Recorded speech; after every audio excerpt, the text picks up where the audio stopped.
तर नमस्कार, स्वागत आहे तुमचं माझ्या तिसऱ्या व्लॉगमध्ये. तर आता आपण जसं की देवबागमध्ये होतो. तर आता सकाळी सकाळी जवळपास 6:30-7 वाजता आपण निघालेलो आहे बोटिंगसाठी. तर आपण पहिल्यांदा जाणार आहोत सुनामी आयलंडच्या दिशेने आणि तिकडून पुढे आपल्याला बोट मिळणार आहे. तर चला, आपली बोट राईड जवळपास 2 ते 2.5 तासाची बोट राईड असणार आहे. तिथे वेगवेगळी ठिकाणं आपण विजिट करणार आहोत. तर असंच आपण निघालेलो आहे आता. थिंक इकडं सनराईज होत आहे आता सध्या आणि त्याचेच हे दृश्य आहेत. आणि परत तिथून आपण निघालो. जवळपास 25-30 किलोमीटर आत आपल्याला जायचं आहे. तिथून म्हणजे निवती लाईट हाऊस, ब्रिटिशकालीन लाईट हाऊस आणि नवीन लाईट हाऊस अशी पॉईंट्स आहेत तिथे. इथं तुम्हाला दिसत असेल हे लांबूनचं दृश्य आहे. त्यानंतर आपण बोटिंगचा प्रवास करून आपल्यासोबत अजून काही बोट्स चाललेले आहेत. तर आपण तसेच मग पुढे जात जात जवळपास 1-1.5 तासानंतर आपण लाईट हाऊसच्या तिथे पोचलो. तर त्यानंतर त्यांनी आम्हाला माहिती सांगितली लाईट हाऊसबद्दल की जी मोठी जहाजं असतात, मालवाहू जहाजं असतात, त्यांना दिशा देण्याचं काम लाईट हाऊस करतात. की ह्या लाईट हाऊसच्या बाहेरच्या बाजूनं त्यांना रस्ता असतो. त्यानंतर आपण इथून पुढे गेलो. इथं 2 डोंगर टाईप आहेत, त्यांच्यामधून बोट जाते आपली. त्यातलेच हे सुंदर दृश्य ट्रिपमधून हे आहे ब्रिटिशकालीन लाईट हाऊस. हे सध्या बंद आहे. ह्याच्या बाजूला नवीन लाईट हाऊस आहे सध्या. हे आहे ते नवीन लाईट हाऊस तिथं जे सध्या वर्किंगमध्ये आहे. त्यानंतर आपण माघारी निघालो आणि माघारी येताना हे मिनी केरळचं दृश्य आहे. मिनी केरळ या जागेचं नाव आहे. खूप सारी नारळाची झाडं आहेत तिथे. आणि ते संपवून आपण नंतर कायाकिंग करण्यासाठी निघालो. सुनामी आयलंड नावाची जागा आहे तिथं आहे हे कायाकिंग वगैरे चालू असतं तिथं.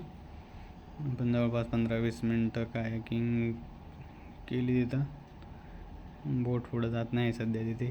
आणि परत हळूहळू थोडीशी प्रॅक्टिस झाल्यानंतर मग बोट पुढं चालली आणि त्याचाच आपण आनंद लुटला. आणि नंतर आपण ते सर्व संपवून सिंधुदुर्ग फोर्टकडे जाण्यासाठी निघालो. तिथून परत बोटिंग आपल्याला किल्ल्याकडे जावं लागतं. तर तिथे निघालो आपण आणि आता आपण किल्ल्याकडे जात आहोत. तर आहे किल्ल्याची बाहेरील बाजू. अजूनही तशाच शिस्तीमध्ये असलेला हा किल्ला समुद्राच्या मधोमध.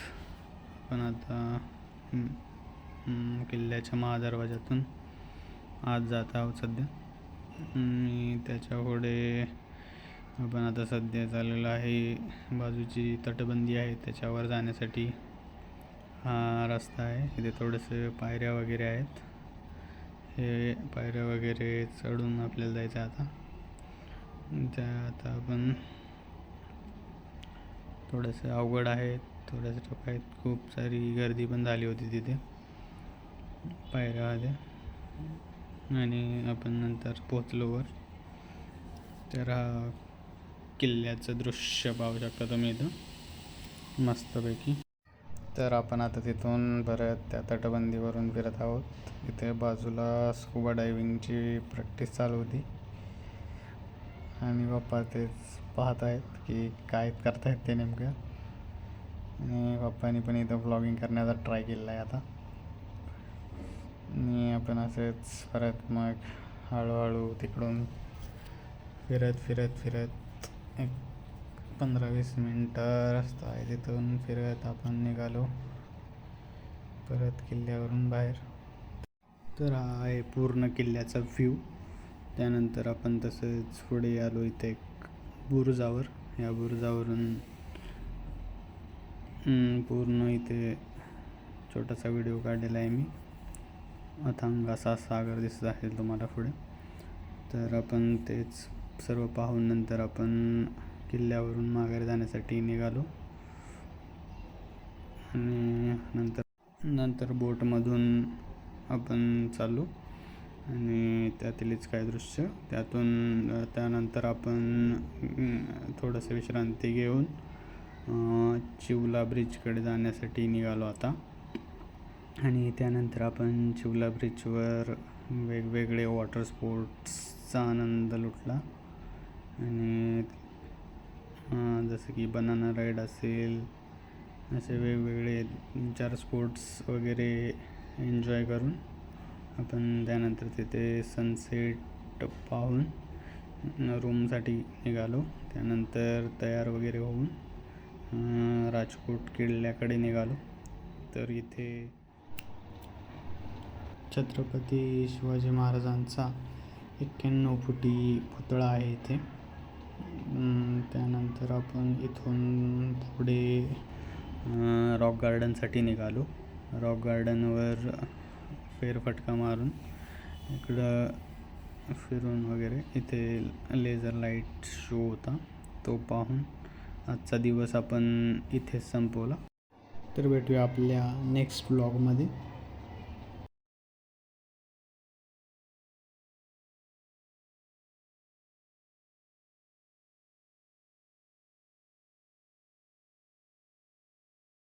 तर भेटूया आपल्या नवीन व्हिडिओमध्ये.